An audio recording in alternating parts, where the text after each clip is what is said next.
What's up, guys? It's Father's Day. I hope you guys are all having a nice day, all you fathers out there and everyone else. But I got a gift today and I want to show you guys. You guys know I like the koi ponds and the bonsai and the different stuff for outside.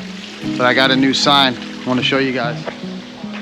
What's up, guys? Here it is. This is the Journey one. This fellow makes these and makes them by hand. So I met him at an art show down in Tampa a couple years back.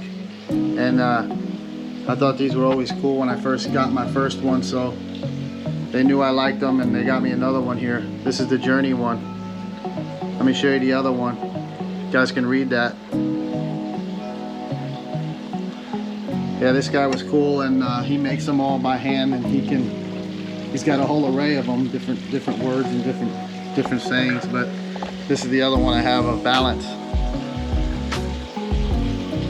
But I like these signs and I was happy to get it today, so I just figured I'd show you guys something different other than cars at the moment. But hope you guys are all having a nice Father's Day.